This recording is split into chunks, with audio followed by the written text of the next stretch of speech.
Hello. Hello. How is everybody? How are you doing? How is your Sunday? Tell us everything. Tell us everything. They're not telling us anything. They don't talk to us. What did we do They wrong? don't love us anymore. They don't like us. Rachel. Rachel does.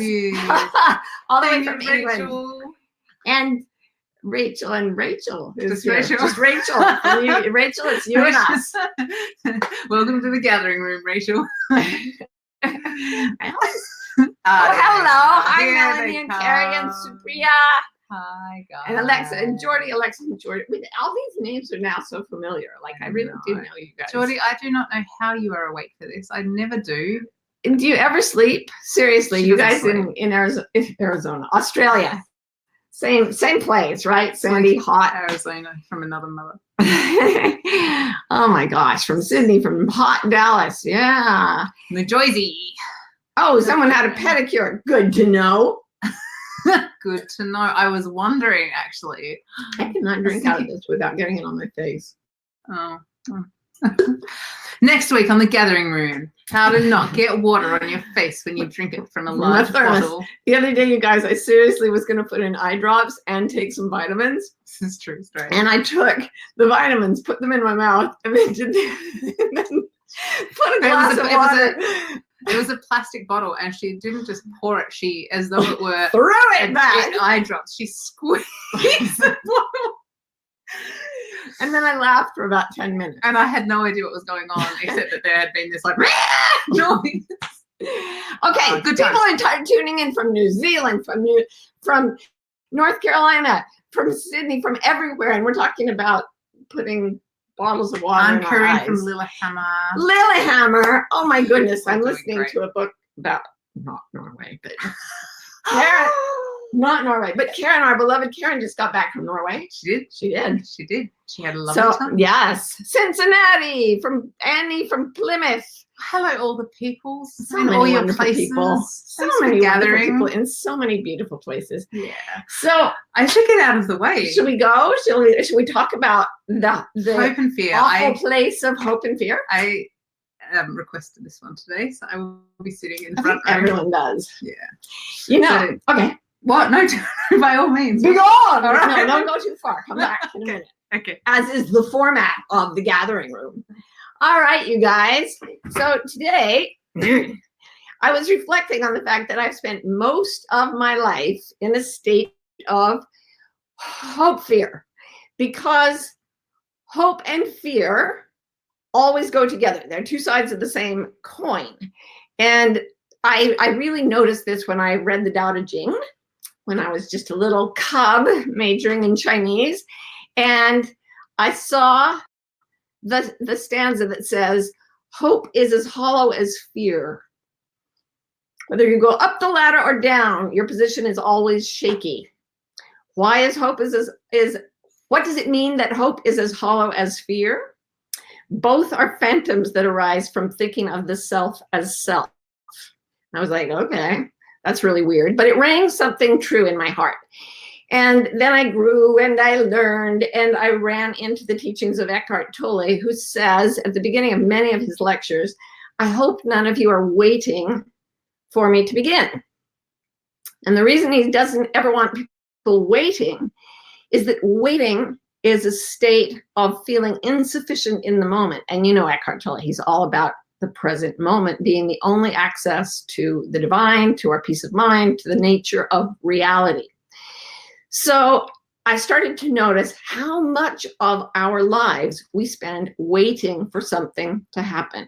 So right now in your life, stop and think, what are you waiting for? I can think there are two kinds that Eckhart Tolle talks about. He talks about large scale waiting, which is things like waiting to have a career, waiting for to have a family, waiting to have the right love relationship. And then there are small bits of waiting, which are things like, oh, I hope I get that letter next month. I hope I can finish the project I'm working on. So think about it right now. If you've got some large scale waiting things going on in your life, and you've got some medium level things waiting that you're waiting for, and maybe some small scale things. because I am a writer and publishing and writing books is all about the waiting game, I'm going to use that. When you first decide to write something, there's a period of work, and then you send your book away, and it's like, ooh, I hope that the book gets published.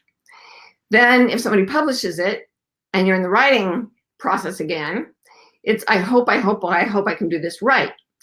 Then it gets published, and it's I hope they market it well. And if they market it well, it's I hope that people buy it. And it goes on for months and years and years and years.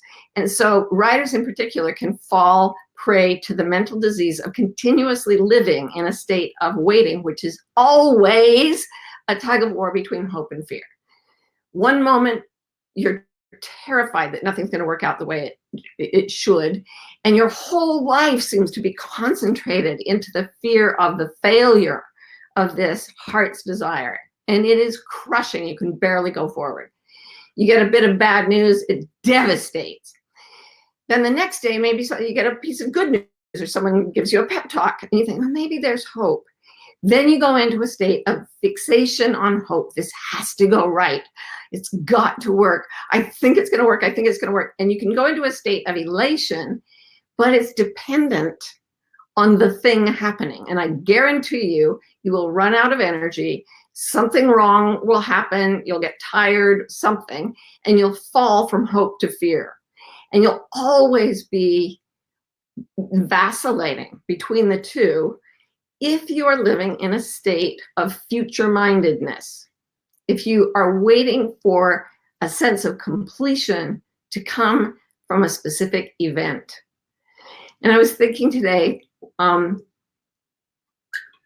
about how much of parenting is like that, like you grow up thinking, oh, I'm going to have children someday. And then you get pregnant and you wait and you wait and you wait for the baby to be born. And then the baby's born and you wait and you wait and you wait for them to hit their milestones. And now my kids are in their 30s and I'm still like excitedly seeing if the next milestone is going to happen, but always worrying about them as well. And I thought, maybe I should let myself go from the continuous struggle between hoping and fearing that certain things will happen for my children. It so happens that I have managed to sort of get off or sort of drop the rope of hope and fear for certain things in my own life. And the way that I've managed to do it is by recognizing that the alternative to fear is not hope. The alternative to fear is trust, which is somewhat different. And the alternative to hope is not necessarily fear. The alternative to hope is contentment in the present moment. So trust and contentment, that's a rope you can pick up and drop. If you're going to hold the rope of trust and contentment, you necessarily drop the rope that has you strung out between hope and fear. And in the Tao Te Ching, it says, when you stand with your 2 feet on the ground, nothing can shake you. And the 2 feet on the ground, and this is also in the way Jesus talked and in the way other enlightened masters talked about building your house on a rock instead of on the sand. And that means on what is solidly present with you, which is only this moment, because every moment past is gone forever. So it's only this moment that's always here. So in a world of constant change, if you don't want to look to the future for your fulfillment, you have to look to the absolute precise moment of now, and you have to be able to find trust and contentment within that. So there are a few little exercises for doing that I was going to share with you today. One is from an Indian meditation master, and I think he's also a social scientist. His name is Nurge Bing. And it's about, weirdly enough, the soles of your feet. And this exercise has been used to help people who have compulsive disorders. It has helped people break addictions. It helps children who have compulsive disorders not give in to their compulsions. And it's so simple, you guys. So here's what I'm going to ask you to do. I ask you to think about the thing that has you strung out between hope and fear and future tripping. Now I want you to bring all your attention to the sole of your left foot. Okay? So if you, for example, if you have no sensation, if you have a spinal injury or something, you can do it with your hands or even your face, anything you can feel. But for those of us who are fortunate enough to have the use of our legs and our feet, we're going to use feet. So you're going to, what I'd like you to do is wiggle your toes slightly, and I want you to flood all your attention into the sole of your left foot, and I want you to feel every sensation on your left foot. Press it against something, against your shoes, your socks, well, your shoe, your sock, against the floor or the ground, a surface. Feel the connection to it.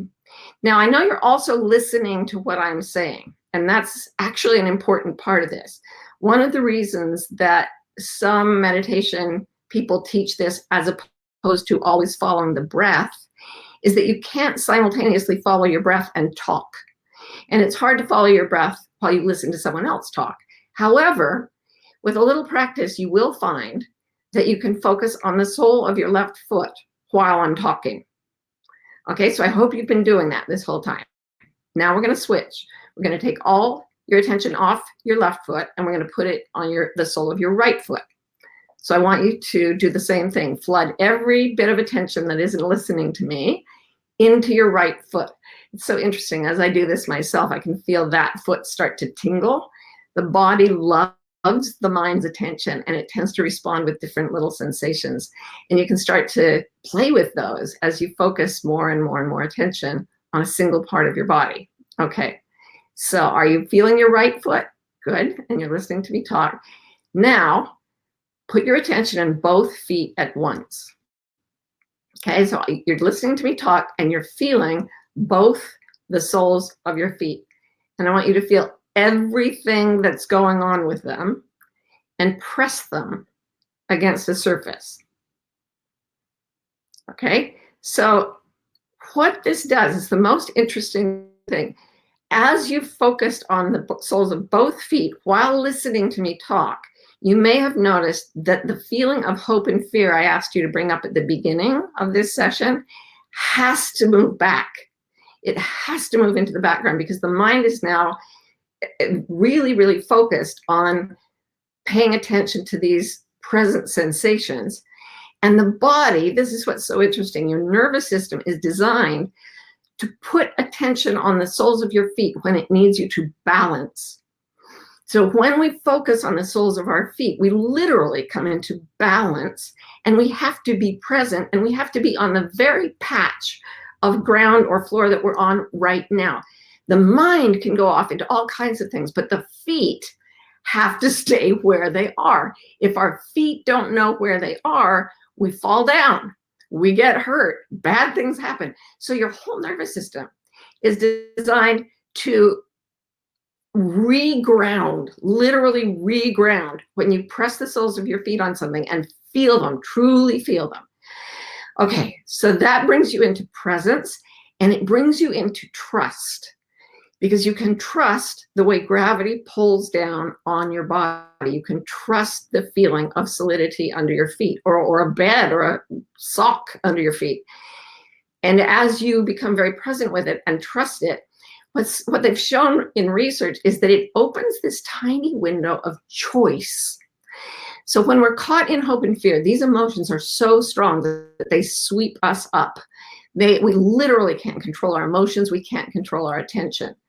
But they've shown that even with people with severe disorders, bringing attention to the soles of both feet, and you could have been doing it the whole time I've been talking now, to the soles of both feet means you can now say, wait, I actually have a choice. I can choose hope or fear, knowing how hope always gives way to fear and is always waiting for something that hasn't happened yet, so it's never satisfied.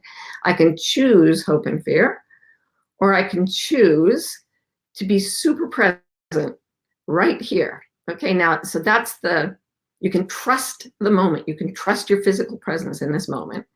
And then the other side is contentment. And we did a little of this last week when we talked about splendid things, Sarah Teasdale's poem Barter. about how the world has so much loveliness to sell us. So as you keep your attention on the soles of your feet, you're going to widen the aperture of your attention so that it brings in everything solid and beautiful and trustworthy around you.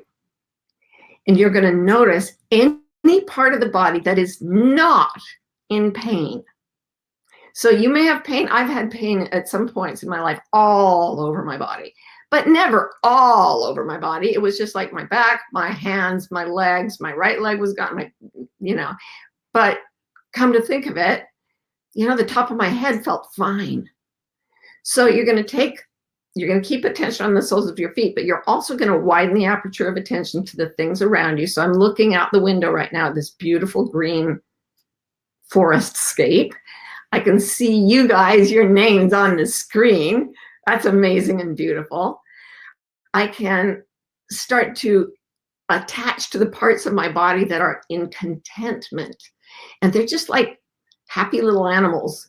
The parts of your body that aren't in pain, they're just ticking along. They're so amazing. You don't have to hope or fear.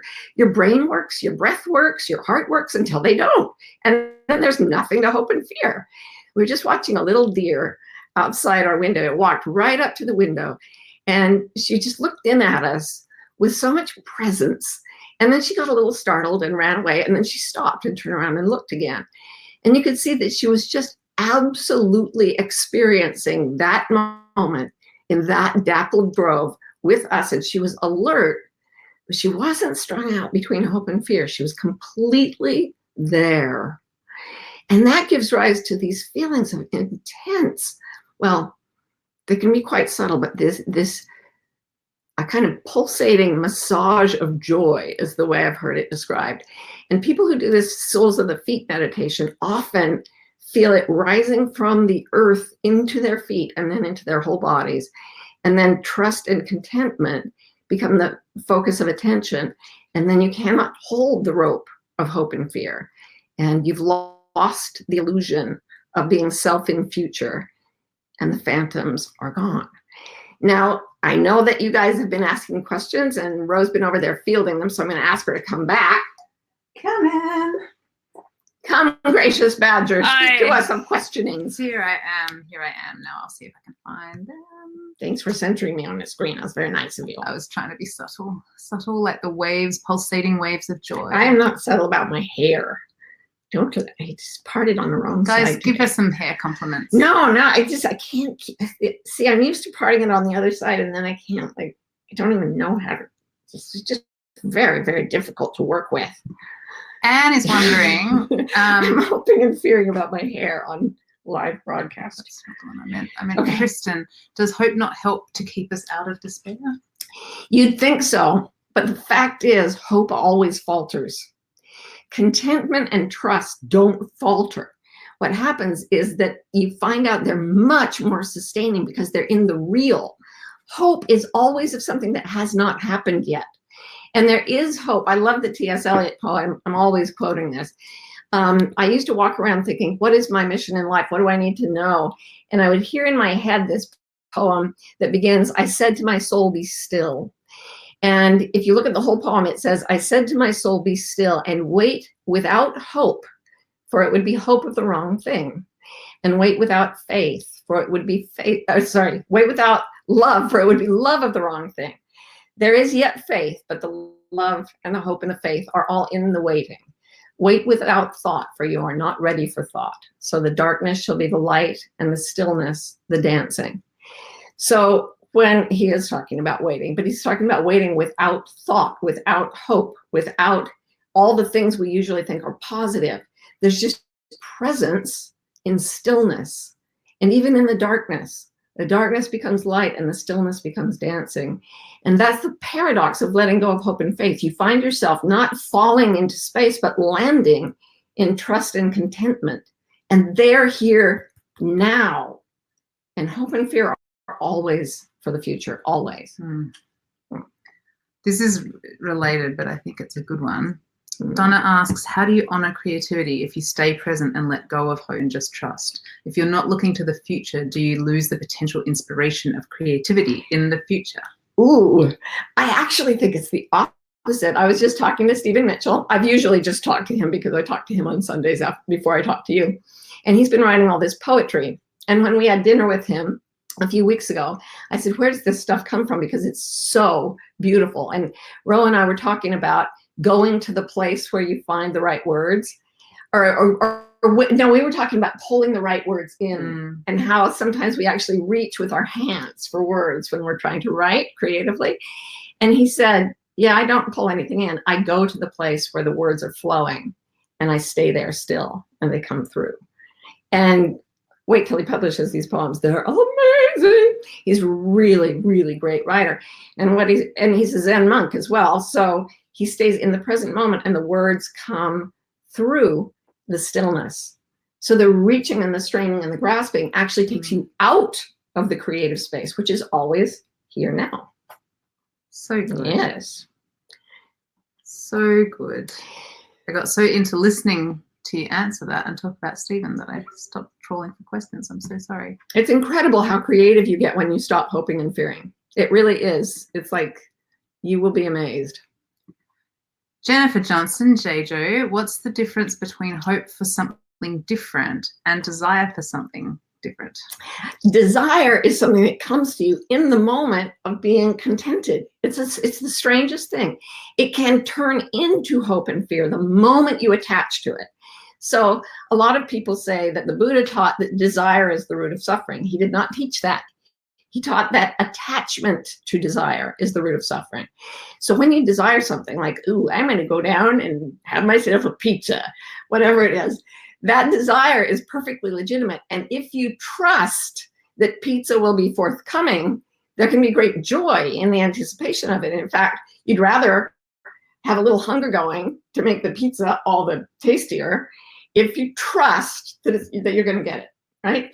So one of the things about trust and contentment is that when a desire arises, the truly trusting person knows or trusts, it's not unknowing, trusts that the desire is meant to be fulfilled.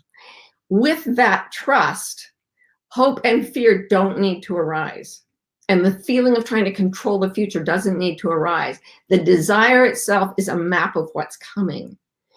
Now, you have to be careful about jumping to conclusions about how that desire is going to be fulfilled and what that's going to look like. The moment you attach it, this is my idea, this is how it's going to come, this is how it has to be, boom, you're in hope and fear. You're saying it has to be this way. It has to come in exactly this time. I have to have control. I have to have all the signs and symbols that tell me I'm right. And you don't get that in this life. Until we're dead, we're not sure of anything. But desires, I'm at this advanced age, I can tell you that true, pure desire, when it rose up in me, if I met it with trust and contentment, was fulfilled, always, always fulfilled in ways that were more beautiful, more astonishing than I could ever have imagined. Did they happen when I wanted them to? No. Were they always what I thought I would get? No. But if I looked at the pure seed of desire, it was like my soul looking through time and saying, that's coming. And the feeling of that was, yeah, that's that. But it's more appreciation and gratitude when you have trust and contentment to go on instead of hope and fear. Hope and fear, oh, that's attachment. That'll just drive you nuts. Lou says, I'm feeling a bit of despair from being publicly shamed this morning, and I'm having trouble letting go of it. Can I use this to get through that? I mean, what to do if the present moment is unpleasant? Yeah, absolutely.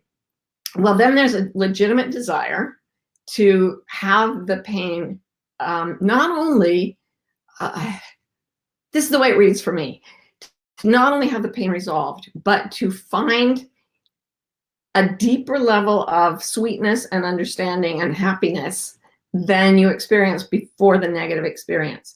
So psychologists used to think that people had mental illness and life trauma, and it would pull them down above the level of normal. Say this is normal, it would pull you down. And the therapist's job was to get you up to normal. Then they started to find out that people who really work on themselves tend to end up as far above the line of normal as they went below the line of normal. So people who have very even-tempered might just be like this their whole lives.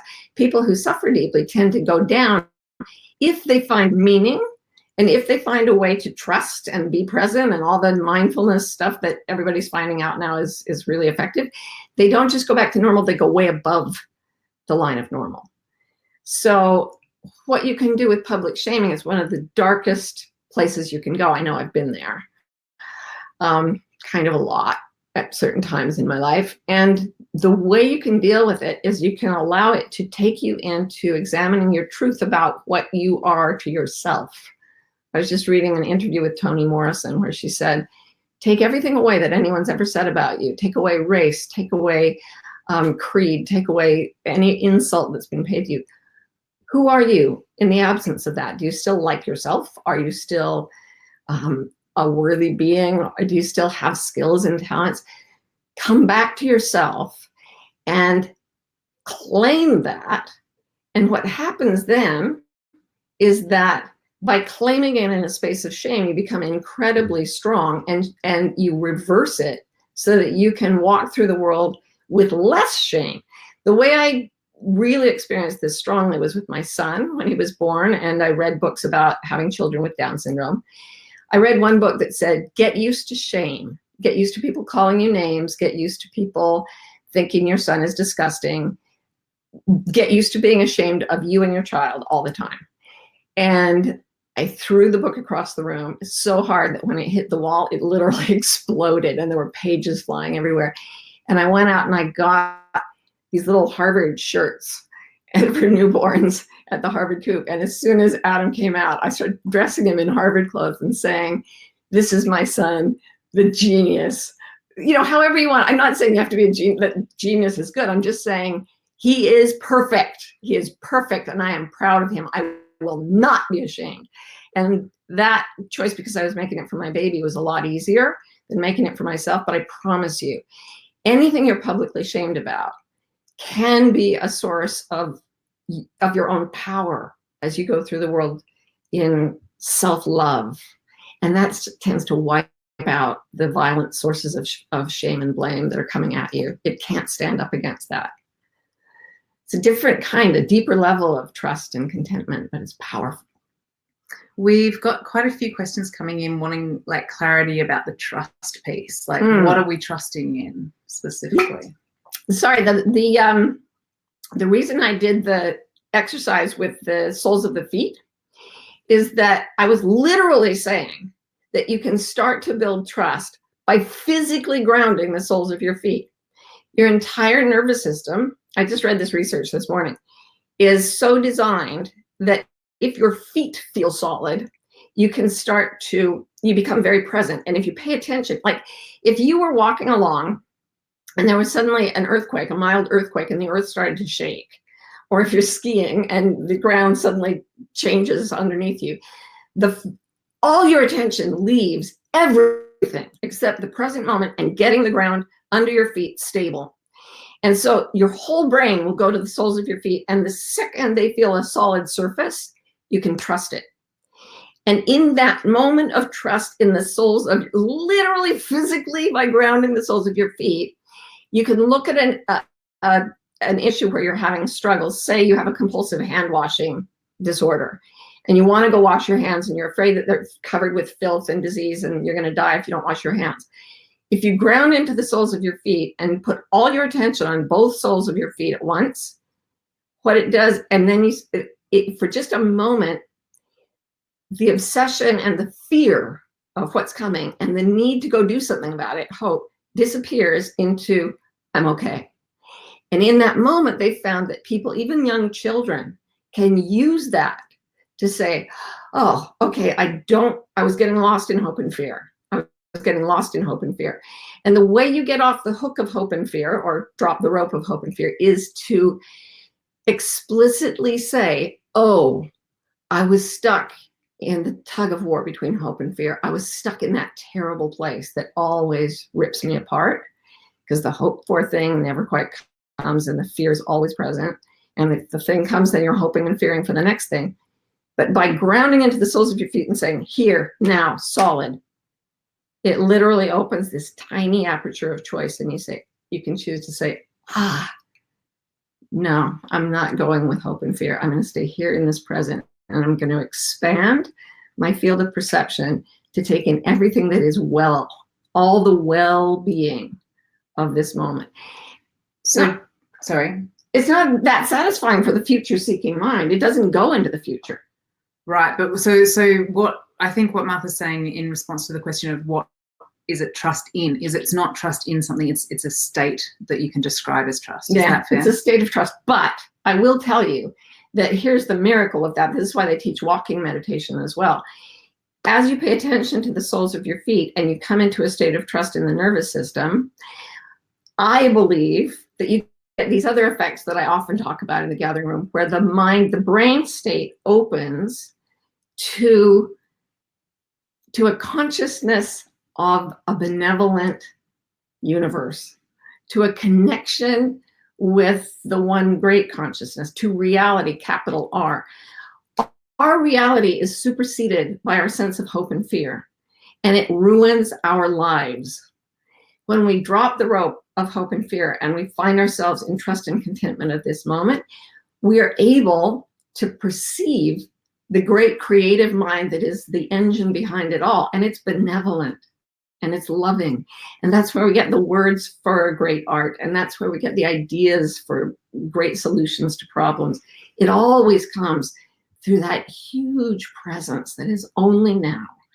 And the moment we drop hope and fear and come into trust and contentment, we have access to that, and it has access to us, and it picks us up and holds us.